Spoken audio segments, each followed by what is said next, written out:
Good morning to you all. இன்னைக்கு 6ஆம் வகுப்புல இயற்கணிதம் அப்படின்ற பாடம் 2வது பாடத்தை இன்னைக்கு ஸ்டார்ட் பண்ணுவோம். இயற்கணிதம் அப்படின்னாலே பொதுவாக நம் எண்களும் எழுத்துகளும்னா இங்கிலீஷ் ஆல்பபெட்ஸ் ரெண்டும் கலந்து கணக்குகளை அமைப்பது அப்படின்றதுதான். அப்ப எண்கள் மற்றும் வடிவியல் சார்ந்த அமைப்புகளை விவரித்தல், விரிவாக்குதல் மற்றும் உருவாக்குதல் இதெல்லாம் நம்ம இதுல இருந்து தெரிஞ்சுக்க போறோம். கற்றல் நோக்கங்கள் அப்படின்னு கொடுத்திருக்காங்க இல்லையா? கற்றல் நோக்கங்கள் அப்படின்னா என்னது? இந்த லெசனை படிக்கிறதுனால, இந்த பாடத்தை படிக்கிறதுனால என்ன விஷயத்த நீங்க தெரிஞ்சுக்க போறீங்க அப்படின்றதுதான். அதே மாதிரி அந்த அமைப்புகள் அமைத்ததுக்கு அப்புறம் அமைப்புகளினுடைய தன்மை எப்படி இருக்கு அப்படின்றத வச்சு தொடர்ந்து அடுத்தடுத்த வேற வெவ்வேறு அமைப்புகளை ஆராய்ச்சி செய்தல். அதே மாதிரி மாறி அப்படின்னு சொல்லுவோம். மாறி அப்படின்னும் போது எழுத்துகள் அப்படின்னு சொல்றோம். அந்த மாறி அப்படின்ற மாறியினுடைய பார்ட் என்ன இதுல அப்படின்றது தெரிஞ்சுக்க போறோம். இயற்கணித கோவைகளிலும் சமன்பாடுகளிலும் அந்த மாறிகளை என்ன மாதிரி பயன்படுத்தியிருக்காங்க, அதுக்கு என்ன தொடர்பு இருக்கு அப்படின்ற விஷயங்களையும் தெரிஞ்சுக்க போறோம். இப்ப அதுக்கு எடுத்துக்காட்டாக ஒரு விளையாட்டு மூலமாக ஆரம்பிச்சிருக்காங்க இந்த பாடத்தை. என்ன அப்படின்னா, இங்க கொடுத்திருக்காங்க இல்லையா, எண் விளையாட்டு அப்படின்றது. அதுல படிகள் கொடுத்திருக்காங்க. ஒரு 5 படிகள் கொடுத்திருக்காங்க. என்னென்ன படிகள்? முதல்ல படி 1 என்ன சொல்லுவோம் நம்ம நார்மலா? ஒரு எண்ணெய் நினைச்சுக்கோங்க, அது 2ஆல பெருக்குங்க, 20ஆல கூட்டுங்க, 2ஆல வகுங்க, அப்ப படி 1ல் நினைத்த எண்ணை கழிச்சிருங்க அப்படின்னு சில கட்டளைகளை சொல்லி நீங்க நினைச்ச எண் என்ன அப்படின்னு சொல்லி கண்டுபிடிப்போம் இல்லையா? அதுதான். அப்ப அந்த மாதிரி வரக்கூடிய அமைப்புகளை தான் நம்ம அந்த விஷயங்களை தான் கொடுக்கப்பட்ட அந்த ஒரு எண்ணெய் நினைச்சுக்கோ, அந்த எண்ணெய் 2ஆல பெருக்கு, 5ஆல வகுங்க அப்படின்ற மாதிரிலாம் கொடுத்திருப்பாங்க இல்லையா? அப்ப இந்த மாதிரி சொல்லக்கூடிய ஒரு அமைப்பை தான் ஒரு விளையாட்டின் மூலமாக இத நம்ம என்ன என்ன நினைக்கிறோமோ தெரியாத எண் இல்லையா, அதை எக்ஸ்ன்னு எடுத்துக்கிறோம். அப்ப என்ன எழுத்து வேணாலும் எடுத்துக்கலாம். பொதுவாக எக்ஸ் அப்படின்னு எடுத்துப்பாங்க. அவ்வளவுதான். இப்ப அந்த விடை என்ன நினைச்சீங்க, என்ன நம்பரை நீங்க கண்டுபிடிச்சீங்க அப்படின்ற மாதிரி இங்க கொடுத்திருப்பாங்க. என்னவா இருக்கும் அப்படின்றது. இப்ப உன்னுடைய விடை 10 அப்படின்னா வகுப்பில் உள்ள அனைவருக்கும் ஒரே விடை கிடைத்துள்ளதா? அதே மாதிரி உங்க ஃப்ரெண்டு நினைச்ச எண்ணும் அதே நம்பர் தானா? அது சரி பார்க்கும் பொழுது ஆச்சரியமா இருக்குதா?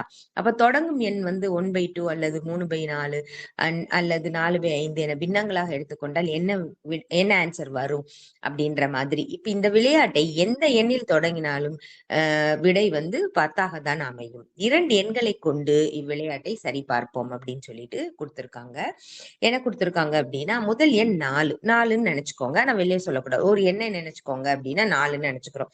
அடுத்தது என்ன? 2ஆல பெருக்கணும். 4 2 8. அடுத்து என்ன? 20 கூட்டணும். 8ஓட 20 கூட்டணும். கூட்டினா 28. 28 2ஆல வகுத்துட்டா 14. அப்புறம் நினைச்ச என்ன மைனஸ் பண்ணிடுங்க. அப்ப என்ன வந்துரும்? 10 அப்படின்னு வந்துரும். அப்ப தொடங்கும் முதல் எண் 9 அப்படின்னு எடுத்திருக்காங்க. இப்போ அடுத்தது நம்ம ஒரு எண்ணை நினைத்துக் கொள்ளுங்கள் அப்படின்னு சொன்னா அதுல 9ன்னு எடுத்திருக்காங்க. அது 2ஆல பெருக்கி 20ஆல கூட்டி நான் 2ஆல வகுத்தோம் அப்படின்னாலும் ஆன்சர் என்னதான் வருது? 10 அப்படிதான் வருது. அப்ப வேறுபட்ட எண்களுக்கு ஒரே எண் விடையாக வருது அப்படின்றது தெரியுமா அப்படின்னு சொல்லிட்டு கேட்டிருக்காங்க. ஏன்னா இந்த மாதிரி ஒரு இன்ட்ரெஸ்ட கிரியேட் பண்றதுக்காக தான், ஆர்வத்தை ஏற்படுத்துறதுக்காக மட்டுமல்லாமல் அன்றாட வாழ்க்கையில ஏற்படக்கூடிய சிக்கல்களுக்கு தீர்வு காண பயன்படுத்தக்கூடிய விஷயங்களையும் இங்க சொல்லியிருப்பாங்க. என்னது? பொருட்களுடைய விலைக்கு ஏற்ப அதன் எண்ணிக்கையை காணுதல், கடந்து சென்ற தொலைவினை வேகம் மற்றும் நேரம் மூலம் எழுதுதல், மைல்களை கிலோமீட்டராகவும் கிராமை கிலோகிராமாகவும் மாற்றுதல், சுற்றளவின் நீளங்களை நூல் கொண்டு அளத்தல், முள்கம்பி வேலியால் ஆன தோட்டத்தினுடைய நீளத்தை அளத்தல், பூங்காவின் பரப்பை காணுதல், தொடர் வரிசையில் விடுபட்ட எண்ணை காணுதல். இது பார்த்திருப்பீங்க. தொடர் வரிசையில விடுபட்ட எண்ணை காணுங்க அப்படின்னு சொல்லிட்டு கொடுத்திருப்பாங்க. இப்ப அன்றாட வாழ்வில் இயற்கணிதம் சொல்லி கீழே ஒரு W மாதிரி ஒரு சிம்பல் போட்டிருப்பாங்க. முதல் பாக்ஸ்ல எத்தனை குச்சிகள் இருக்கு அப்படின்னு சொல்லி பார்க்கும்பொழுது இங்க என்ன சொல்லியிருக்காங்கன்னா 4 குச்சிகள் அப்படின்னு சொல்லியிருக்காங்க. அடுத்தது 2 வரிசையில வச்சிருக்காங்க. இப்ப 8 குச்சிகள். அடுத்தது 3வது வச்சிருக்காங்க 12 குச்சிகள். அப்ப ஒரு W அமைப்பதற்கு 4 குச்சிகள் தேவைப்பட்டா 2W அமைப்பதற்கு எத்தனை குச்சிகள், இப்படி அதனுடைய மடங்குகளை சொல்ற மாதிரி. அப்போ இததான் இந்த மாதிரி அமைக்கக்கூடிய விஷயங்களை தான் இவங்க வந்து ஒரு விளையாட்டின் மூலமாக சொல்லும் பொழுது ஒரு அமைப்பு, ஒரு எண் எப்படி அமையுது, அது மாதிரி ஒரு அடுத்தடுத்த எண்கள் ஒரு தொடர் வரிசையில எண்கள் எப்படி அமையுது அப்படின்றத பேஸ் பண்ணி தான் இங்க கொடுக்க முடியும். அப்ப எண்ணிக்கைகள், குச்சிகளுடைய எண்ணிக்கைகளை வச்சு இங்க எப்படி கொண்டு வர்றாங்க, அந்த அமைப்பு அப்படிங்கிறது எப்படி வருது அப்படின்றத அடுத்து நம்ம பார்க்க போறோம். அடுத்த தலைப்பு வந்து அமைப்புகள். அது எப்படி இருக்கு அப்படின்னா, ஒண்ணும் இல்ல. இந்த அமைப்புகள் வந்து என்ன அப்படின்னா, அத தெரிஞ்சுக்கும் போது இந்த கணிதம் அப்படின்றது எளிமையா இருக்கும் அப்படின்னு சொல்றாங்க.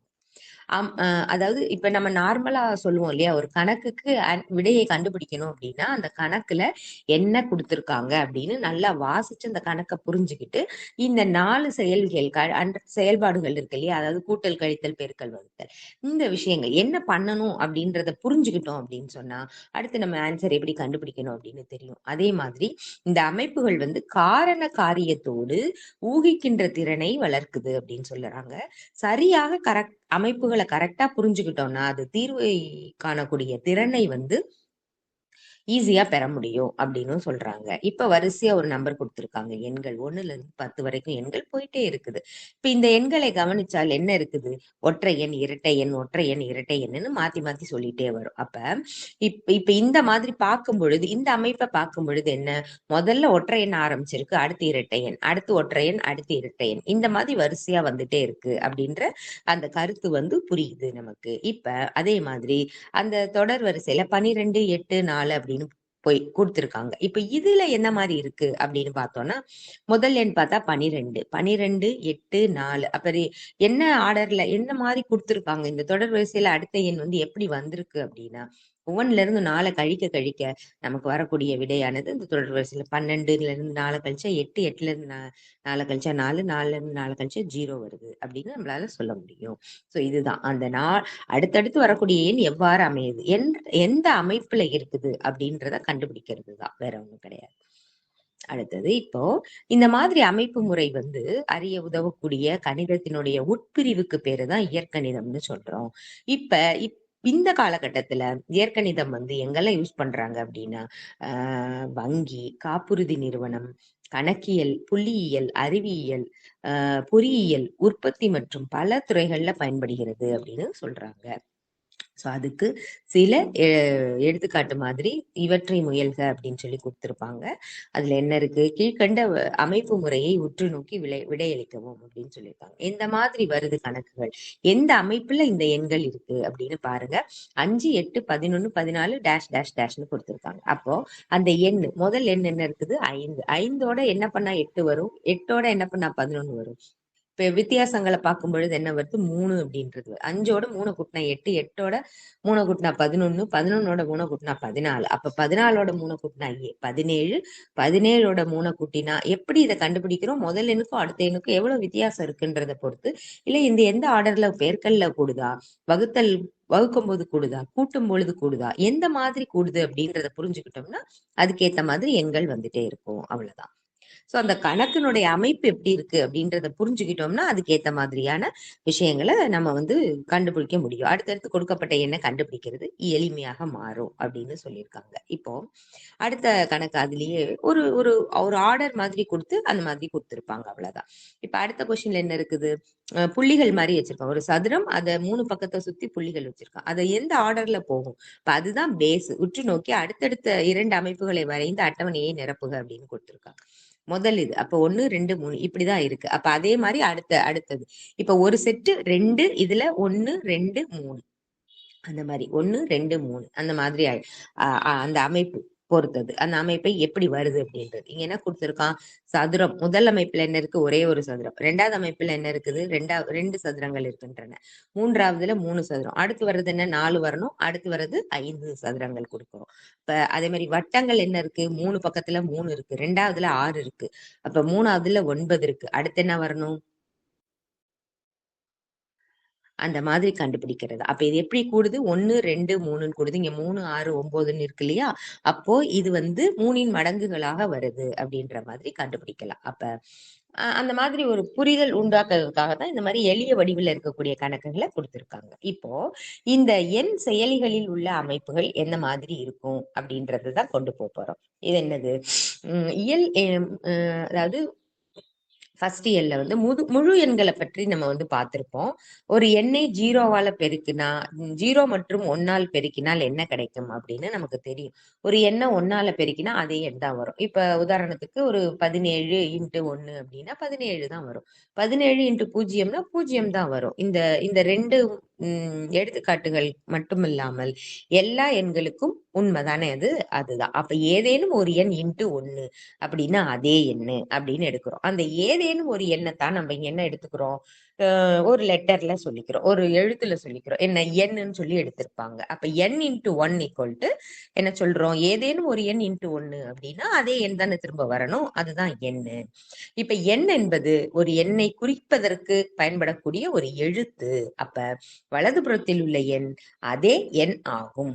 அப்படின்றதுனால அந்த ஏதேனும் ஒரு எண்ணுக்கு பதிலாக நம்ம எண்ணுன்னு சொல்லி ஒரு லெட்டர் எடுத்துக்கிறோம். அவ்வளவுதான். அதுதான் இங்க எண் இயற்கணிதத்தினுடைய அந்த அடிப்படை விஷயமாக இங்க கொடுக்குறாங்க. அப்ப நார்மலா இயற்கணிதம் அப்படின்னால என்னன்னா எண்களும் எழுத்துக்களும் கலந்த ஒரு அமைப்பு அப்படின்னு தான் எடுத்துக்க போறோம். இப்ப அதுல இயற்கணிதத்துல நாம் எண் அப்படின்றத வந்து மாறி அப்படின்னு சொல்றோம். பொதுவாக ஆங்கிலத்தில் சிறிய எழுத்துக்களை அல்லது சிறிய எழுத்துக்களை எடுத்து நம்ம சொல்ல போறோம். ஒரு எண்ணை குறிக்கக்கூடிய ஒரு குறியீடா கூடயும் இதை எடுக்க முடியும். ஒரு தொடர்பினை சுருக்கமாக எழுத மாறிகள் பயன்படுத்தப்படுகின்றன. அதாவது எண் இன்ட்டு 1 ஒரு எண்ணை 1ஆல் பெருக்கினால் அதே எண் தான் வரும் அப்படின்னு சொல்றோம் இல்லையா? அதுதான். இப்ப இந்த இயற்கணிதத்துல மாறிலி அப்படின்னு சொல்றோம். என்னது? 1ன்னு சொல்லி எடுத்திருக்கோம் இல்லையா? இப்ப எண் பெருக்கல் 1 அப்படின்றதுல எண்ணுங்கிறது ஒரு மாறி மீன்ஸ் அந்த எண்ணுக்கு பதிலா எண்கள் மாத்த மாத்த அதுல பிரதியீடு பண்ணுவோம். எண்ணுங்கிறது பொதுவான ஒரு எழுத்தா வச்சுக்கிட்டு அதுல எல்லா நம்பரையும் நம்ம அப்ளை பண்ணுவோம். எண் ஈக்குவல் டு 1, எண் ஈக்குவல் டு 2 அப்படின்னு அந்த மாதிரி எடுத்துப்போம். எண்களை வந்து அந்த மாறிக்கு பதிலா எண்களை வந்து பிரதியீடு பண்ணிக்கிட்டே வரலாம். அதுக்கு பக்கத்துல இருக்கிற 1ங்கிறது ஒரே ஒரு எண்ணு தான். அது வந்து மாறிலி. அது மாறாது இல்லையா? அதனால அது மாறிலி அப்படின்னு சொல்றோம். இப்ப அதுக்கு எடுத்துக்காட்டாக இங்க சில விஷயங்களை கொடுக்குறாங்க. 7 கூட்டல் 9 இடது பக்கத்துல 7 கூட்டல் 9 இருக்கு. வலது பக்கத்துல 9 பிளஸ் 7 அப்படி கொடுத்துருக்காங்க. அப்போ ரெண்டு பக்கமும் இடத்தை மாற்றி நம்பரை கொடுக்கும் பொழுதும் என்னதான் வருது? ஆன்சர் ஒரே ஆன்சர் வர்றதுனால ரெண்டு பக்கமும் சமம் அப்படின்னு கொடுத்திருக்காங்க. அப்ப இந்த மாதிரி இருக்கக்கூடியது என்னது? கூட்டல்ல வரக்கூடிய ஏ பி ரெண்டு எண்கள் எடுத்துக்கிட்டு கூட்டுறோம். ஏயும் பியும் ஏதாவது ரெண்டு எண்கள் எடுத்து கூட்டுங்க. அதே மாதிரி இடத்தை மாற்றுங்க. பிய முதல்ல எழுதி ஏய அடுத்து எழுதி அந்த ரெண்டு எண்களையும் கூட்டுங்க. அப்ப வரக்கூடிய மதிப்பு என்னது? அதே ஆன்சர் தான் வரும். அப்ப ஏ பி அப்படின்னு இரண்டு மாறிகள். ஏன்னா இந்த எழுத்துகள் எங்கெங்கெல்லாம் இருக்குதோ அந்த எழுத்து இருக்கிற இடத்துல நம்ம எண்களை பிரதியீடு பண்ணுவோம். அப்ப எண்கள்ன்றது ஒண்ணுதான் இருக்கா? எண்கள் எத்தனையோ எண்கள் இருக்குது இல்லையா? அப்போ எண்களை மாற்ற மாற்ற அந்த வரிசைகள்ல வரக்கூடிய எண்களும் வேற வேற வரும் அப்படின்றதுதான். அப்ப ஏ மற்றும் பின்றது இரண்டு மாறிகள் அப்படின்னு எடுத்துக்கலாம். அதுதான். அதே மாதிரி பெருக்கல்லையும் இதே மாதிரி கண்டிஷன் தான் வரும். என்னது? ஏ பெருக்கல் பி ஈக்குவல் டு பி பெருக்கல் ஏ அப்படின்னு குடுத்திருப்பாங்க. இப்போ அது அப்படின்னா என்னது? 2 எண்களை கூட்டும் பொழுது அதனுடைய ஆன்சர் வந்து சமமா வரும். அதே 2 எண்கள கழிச்சு பாருங்க. 7 - 3 எவ்வளவு வருது? 4 இடது பக்கம். அதே வலது பக்கத்துல இடத்த மாற்றுங்க. 3 - 7ன்னு சொல்லும் பொழுது -4 அப்படின்னு வந்துரும் இல்லையா?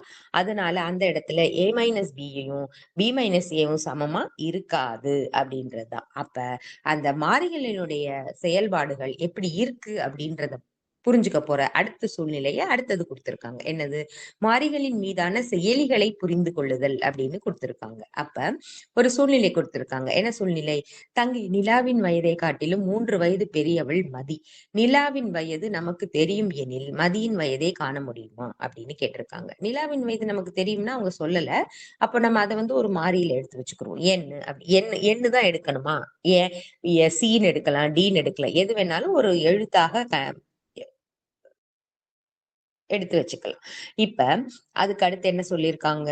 தங்கை நிலாவின் வயதை காட்டிலும் 3 வயது பெரியவன் மதி அப்படின்னு கொடுத்திருக்காங்க. 3 வயது பெரியவன் மதி அப்படின்னா 3 வருஷத்துக்கு முன்னாடியே நிலாவுக்கு வந்து ஒரு உம் பிறக்கிறதுக்கு முன்னாடி 3 வருஷத்துக்கு முன்னாடியே அவன் மதி பிறந்துட்டான். அப்ப நிலாவினுடைய வயது என்னவா இருக்கும்னு தெரியாது. அதனால என்னன்னு எடுத்துக்கிட்டு இங்க என்ன பண்றோம், 3 வருஷம் முன்னாடி அப்படின்னும் பொழுது என்ன பண்ண போறோம், நம்ம இந்த 3 வருஷங்களை கூட்ட போறோம். அப்ப n+3 ஆக இருப்பதை காண முடியும். அப்ப இந்த விஷயங்கள் வந்து இந்த வார்த்தைகளை வச்சுதான் நம்ம இங்க கூட்டுதலா இல்ல கழித்தலா இல்ல பெருக்கலா என்ன பண்ண போறோம் அப்படின்ற அந்த விஷயத்த நம்ம வந்து இங்க கொடுக்க முடியும். ஓகேவா? n+3 எடுத்திருக்கிறது எப்படி எடுத்திருக்கோன்றது புரியணும். அதாவது மதி பெரியவன், அவன் ஏற்கனவே பிறந்துட்டான். மதி பிறந்து 3 வருஷம் கழிச்சுதான் நிலா பிறந்திருக்கிறா. அப்ப மதியினோட வயது குடுக்கல. ஆனா 2 பேருமே எப்படி இருக்காங்க அப்படின்றது மட்டும், எவ்வளவு வித்தியாசத்துல இருக்காங்க அப்படின்றத மட்டும் இங்க குடுத்திருக்காங்க. அப்போ மதியனோட வயது என்னன்றத நம்மளால கண்டுபிடிக்க முடியுமா அப்படின்னு தான் கேட்டிருக்காங்க. பார்க்கலாம் எப்படி வருது அப்படின்னு சொல்லிட்டு. இப்போ மாறிகள் பயன்படுத்துவதில் உடைய சிறப்பு என்ன அப்படின்னு சொன்னா, வயது மாற்றத்திற்கு வெவ்வேறு கூற்று பயன்படுத்த வேண்டிய அவசியமே இருக்காது இல்லையா? அப்ப இது பொதுவான ஒரு அமைப்பை ஏற்படுத்திட்டோம்னா, அந்த அமைப்பிலிருந்து மாறி நம்பர் மாற மாற அதனுடைய வயது எப்படி கூடிக்கிட்டே வருது அப்படின்றதுதான். இப்ப நிலாவினுடைய வயது என்னன்னு எடுத்துக்கிறோம். இப்ப எண்ணுக்கு பதிலா 4ன்னு எடுத்தோம்னா, மதியனோட வயது என்னவா இருக்கும், n+3 இருக்கும். அப்ப 4 3 7 இருக்கும். 2 பேருக்கும் இருக்கிற வித்தியாசம் வந்து 3 வருடங்கள் அப்படின்றதுதான். இப்ப அடுத்தது நம்மளாதான் எடுத்துக்கிறோம். எண்ணுக்கு மதிப்பை போடும் பொழுது இந்த பக்கம் n+3க்கும் வேல்யூ மாறிட்டே வரும் அப்படின்றதுதான். இது ஒரு சூழ்நிலை. அதே மாதிரி அடுத்தது ஒரு ஐஸ் குச்சி அமைப்பு பயன்படுத்தி சில அமைப்புகளை உருவாக்குதல் அப்படின்னு சொல்லி கொடுத்திருக்காங்க. பாரி மற்றும் மணிமேகலை இருவரும் அந்த ஐஸ் குச்சிகளை வச்சு சில அமைப்புகளை உருவாக்குறாங்க. டி அப்படின்னு சொல்லிட்டு ஒரு லெட்டரை உருவாக்குறாங்க. டி அமைக்கிறதுக்கு எத்தனை குச்சி வேணும், 2 குச்சி இருந்தா போதும். அப்ப 2 டீ வேணும்னா எத்தனை குச்சி வேணும், ஒரு டீக்கு வந்து மேல ஒரு கோடு, செங்குத்தா ஒரு கோடு, கிடைமட்டமா ஒரு கோடு, அப்படித்தானே? அப்போ ஒரு டீ அமைப்பதற்கு 2 குச்சிகள் வேணும் போது, 2 டீ அமைக்கும் போது 4 குச்சிகள் வேணும், 3 டீ அமைக்கும் போது 6 குச்சிகள் வேணும். அதுதான். அதை அப்படியே தொடர்ந்து நம்ம குச்சிகளுடைய எண்ணிக்கைக்கு ஏத்த மாதிரி நம்ம எத்தனை டீ கண்டுபிடிக்கணுமோ, எத்தனை டீ போடுன்னு சொல்றாங்களோ அந்த அமைப்பை வைக்கிறதுக்கு நமக்கு எத்தனை குச்சிகள் தேவைப்படும் அப்படின்றதுதான். அப்ப அதுதான் இந்த அட்டவணையில சொல்லி காமிச்சிருக்கிறாங்க.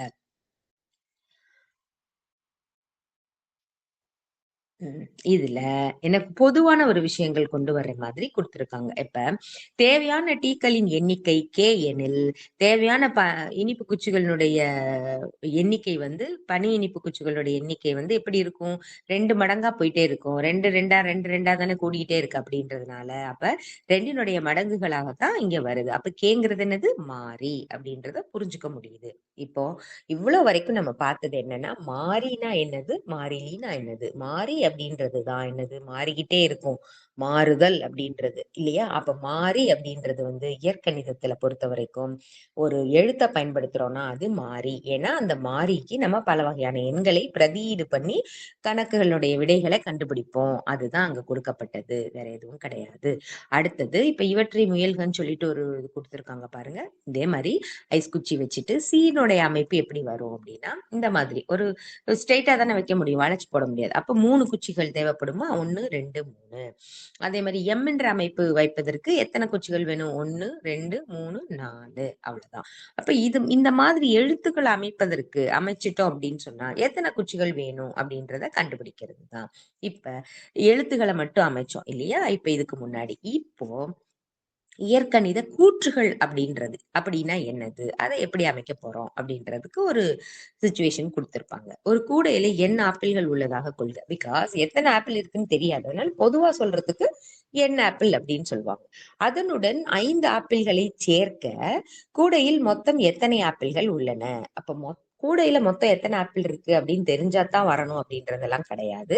கூடையில எவ்வளவு வேணாலும் இருக்கலாம். அதுதான் பொதுவாக இருக்கக்கூடிய எண் வந்து எண் அப்படின்னு கொடுக்குறோம். இப்போ அந்த எண் ஏற்கனவே இருக்கிற அந்த கூடைக்குள்ள ஆப்பிள் இருக்குது, அதோட சேர்த்து ஒரு 5 ஆப்பிள வைக்கிறோம் அப்படின்னா கூடுதலாக தானே ஆகும். இருக்கிற ஆப்பிளோட கூடுதலாக ஒரு 5 இன்னும் கொஞ்சம் நம்ம எடுத்து வைக்கிறோம். அப்படின்னும் போது ஏற்கனவே இருக்கிறது எண்ணு, இப்போ ஒரு கூடுதலா ஒரு 5 வைக்கிறோம், அதனால n+5 அப்படின்னு எடுத்துக்கிறோம். இப்போ மொத்த ஆப்பிளினுடைய எண்ணிக்கை வந்து n+5 5 அப்படின்னு ஈஸியா எழுத முடியும். அப்ப n கூட்டல் 5 அப்படின்றதுதான் இயற்கணித கூற்று. அப்ப ஆப்பிளுடைய எண்ணிக்கை எவ்வளவு இருந்தாலும் அது கூட எக்ஸ்ட்ராவா ஒரு 5 ஆப்பிள கூடுதலா வைக்கிறது இருக்குது அப்படின்றத குறிக்கிறது தான் இங்க கொடுக்கப்பட்டது. அதே மாதிரி ஒரு பேருந்துல வந்து எக்ஸ் எண்ணிக்கையில் மக்கள் பயணிக்கின்றனர். எத்தனை பேர் வேணாலும் இருப்பாங்க ஒரு பஸ்ல. சோ 2 நபர் மேலும் பேருந்தில் ஏறினால் எத்தனை பேர் இருப்பாங்க அப்படின்னா, ஏற்கனவே எத்தனை பேர் இருக்காங்கன்னு நமக்கு தெரியாது. அதனால நம்ம என்னவா எடுத்துக்க போறோம்? ஏதாவது ஒரு லெட்டரா எடுத்துக்க போறோம். எக்ஸ், ஒய், எம், என் அந்த மாதிரி எழுத்துக்கள் எடுத்துக்க போறோம். அப்ப பொதுவா எத்தனை பேர் இருக்காங்கன்றத குறிப்பிட்டு சொல்லாம பொதுவா சொல்றதுக்கு மாறிகள் அப்படின்றத எடுத்துட்டோம்னா, கூட எத்தனை பேர் பர்ட்டிகுலரா ஏறுறாங்க அப்படின்றத தான் மாறிலி அப்படின்னு எடுத்துக்கிறோம். அப்ப மாறியும் மாறிலியும் கலந்த அமைப்புக்கு பேருதான் இயற்கணித கூற்று அப்படின்றத நம்ம கொண்டு வர முடியும். அதாவது ஒரு வகை கணக்கு கொடுத்திருக்காங்கன்னா அதை எடுத்து இயற்கணித கூற்றுகளாக மாற்றுறது எப்படி அப்படின்றதுதான். இயற்கணித கூற்றுகளை வாக்கியங்களாக மாற்றுதல், வாக்கியங்களை இயற்கணித கூற்றாக மாற்றுதல் அப்படின்றத அடுத்த ஒரு இதுல கொடுத்திருப்பாங்க. அதுக்கு மேல ஒரு வெண்ணெய் கட்டியின் நிறை W கிராம் இருக்கு அப்படின்னா 100 கிராம் அளவு வெட்டி எடுத்துட்டோம் அப்படின்னு சொல்றான். ஒரு வெண்ணெய் கட்டி இருக்குது, அதனுடைய அளவு வந்து W கிராம். அப்ப அதுல 100 கிராம் எடுத்துட்டோம் அப்படின்னா என்ன அர்த்தம்? குறையுமா கூடுமா?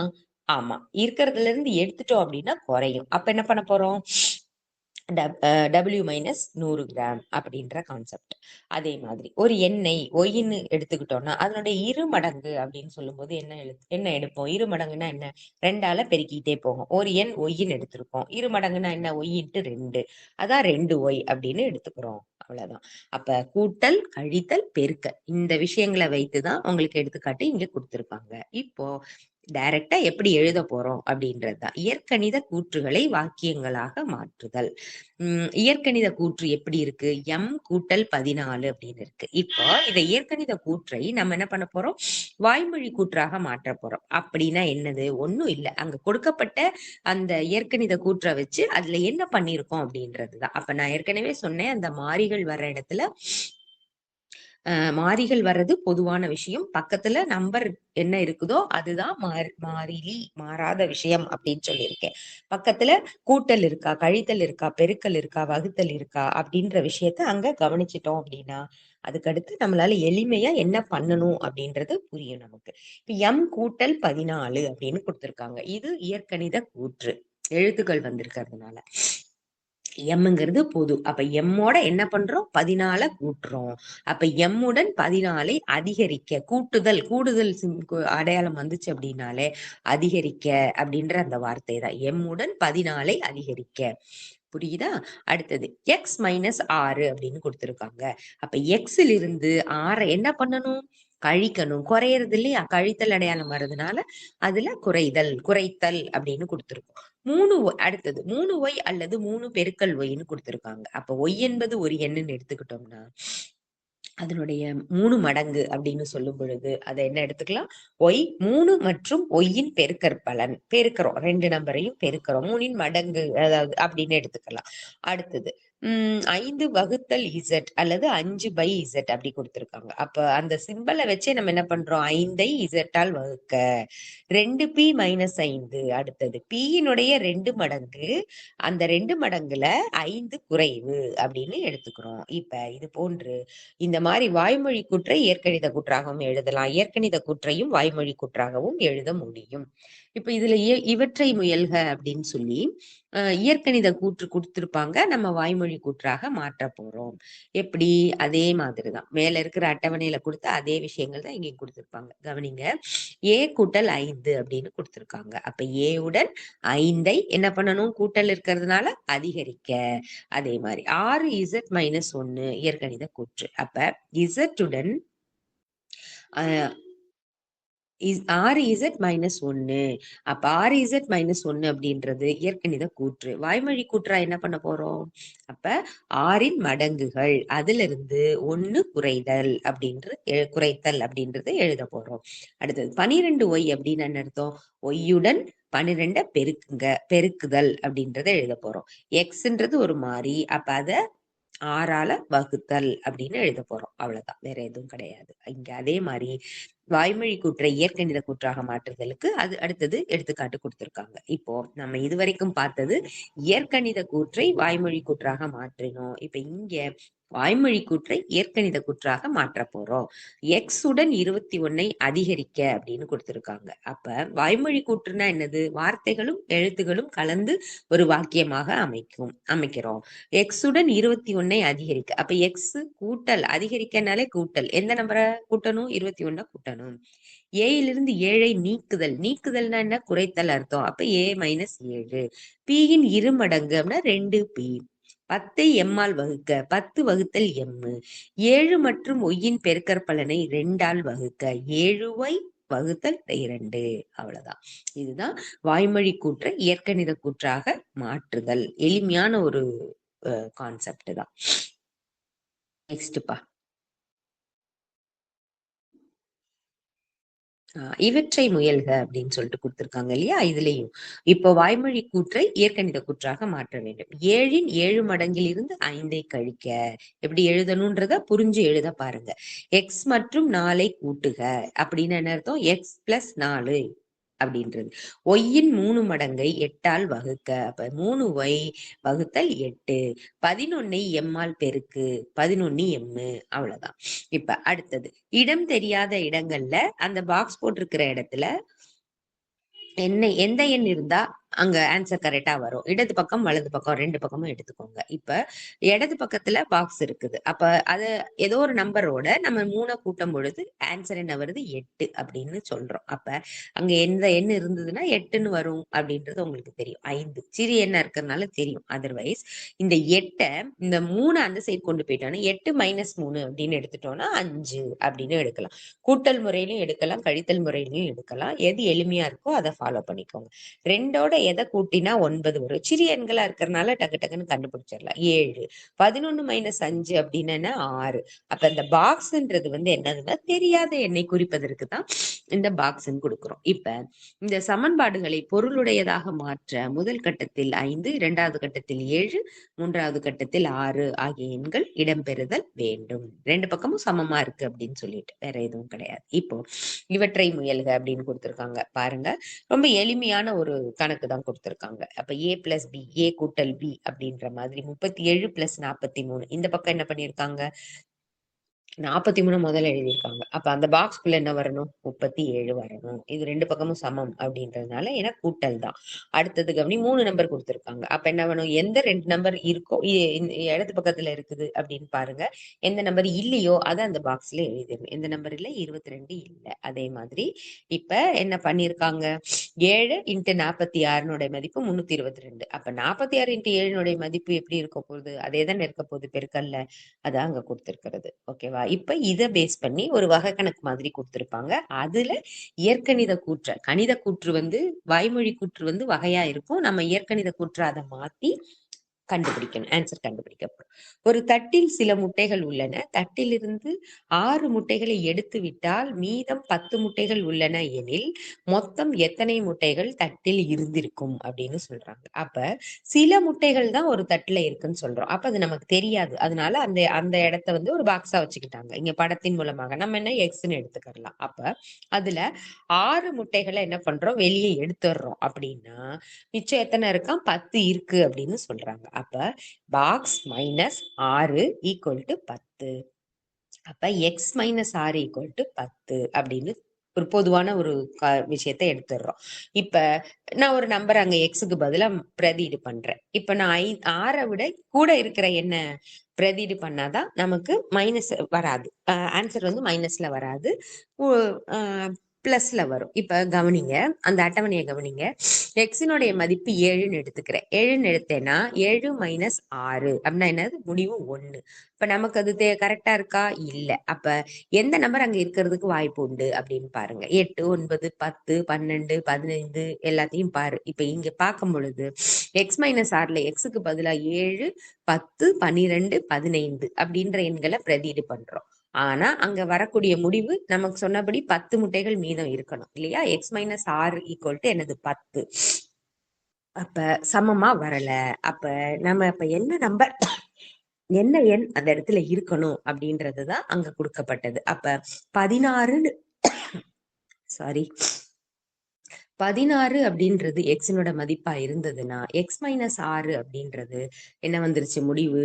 16 மைனஸ் 6 10ன்னு வந்துருச்சு. அப்போ இதுதான் நமக்கு தேவையான ஆன்சர். 10 தருது. எக்ஸ் மைனஸ் 6 ஈக்குவல் டு 10 அப்படின்னு கொடுத்துருக்காங்க. அப்ப அதை விட கூட கூட எண்கள் நமக்கு வரல, அந்த ஆன்சர் கரெக்டா வரல அப்படின்றது தான். அப்ப அடுத்து அந்த மூவ் பண்ணலாம்ப்பா, கொஞ்சம் மூவ் பண்ணுங்க.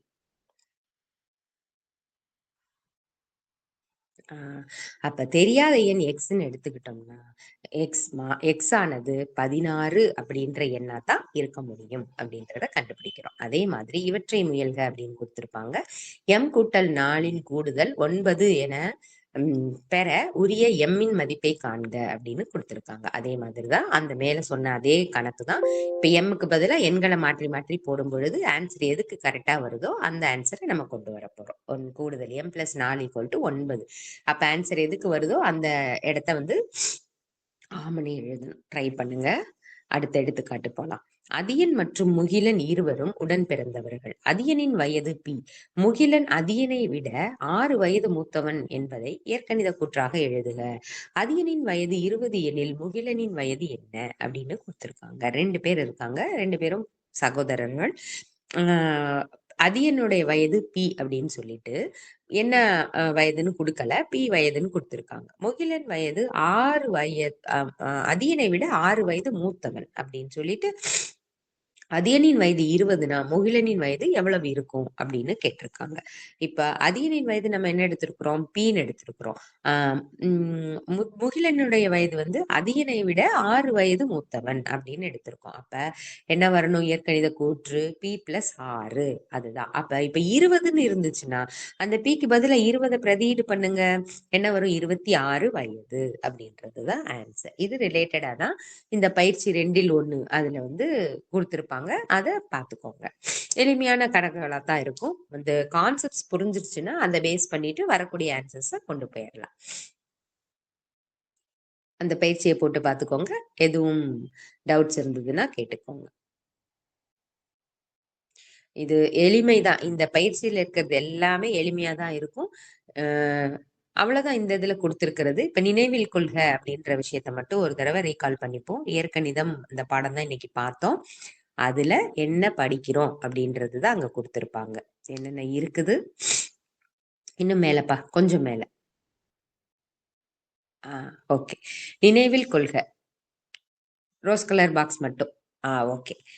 நினைவில் கொள்க என்னது? மாறி அப்படின்னா என்ன அப்படின்னு பார்த்தோம். மாறிலினா என்னன்னு பார்த்தோம். மாறி என்பது வெவ்வேறு எண் மதிப்புகளை ஏற்கும் அளவீடு. அதாவது ABCD XYZ எந்த ஆங்கில எழுத்துக்களாலையும் குறிக்கலாம், ஆனா ஸ்மால் லெட்டர்ல குறிப்போம். மாறிலி என்பது ஒரு நிலையான மதிப்பை ஏற்கும் எண்ணுரு அப்படின்னு சொல்றான். அதாவது எழுத்துரு அப்படின்னு சொல்ல முடியும். நடைமுறை சூழல்களில் உள்ள தொடர்புகளை வெளிப்படுத்த மாறிகளை பயன்படுத்துகிறோம். எண்ணியல் மற்றும் வடிவியலில் உள்ள பல்வேறு விதிகளை பொதுமைப்படுத்தி வெளிப்படுத்த மாறிகளை பயன்படுத்தலாம். எப்போ மாறிகளை பயன்படுத்துறோம்? எண்ணியல் மற்றும் வடிவியலில் உள்ள பல்வேறு விதிகளை பொதுமைப்படுத்தி வெளிப்படுத்த தான் அந்த மாறிகள் பயன்படுது அப்படின்ற விஷயத்த சொல்லியிருக்காங்க. அப்ப மாறி அப்படின்னா என்னது? மதிப்புகள் மாறிக்கொண்டே இருக்கும். எடுத்துக்காட்டாக என்ன சொல்றோம்? நம்ம எழுத்துக்களை பிரதியீடு பண்றோம். எழுத்துக்களை சொல்லிட்டு எழுத்துகளுக்கு பதிலா எண்களை பிரதியீடு பண்ணக்கூடிய இடத்துல எழுத்துக்களை நம்ம கொடுக்குறோம் அப்படின்றதுதான்.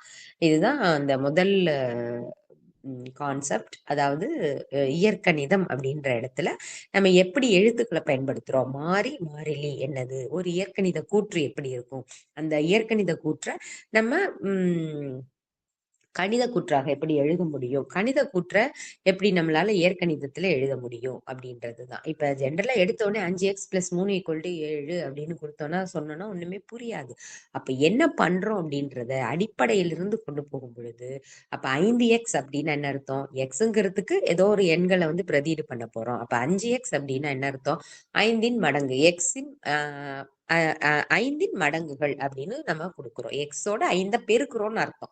வேற ஒண்ணுமே கிடையாது. நம்ம மடங்குகள் சொல்ல புரியல அப்படின்னா 5 பெருக்கல் எக்ஸ் இல்ல, எக்ஸ் பெருக்கல் 5. ஏன்னா நம்ம பொதுவாவே எக்ஸ தானே எடுத்துப்போம். அதனாலதான். Okay, thank you. இந்த பாடம் இதோட முடியுது, இயற்கணிதம். அதுக்கு அடுத்த வகுப்புல இதனுடைய தொடர்ச்சியை நம்ம பார்க்கலாம்.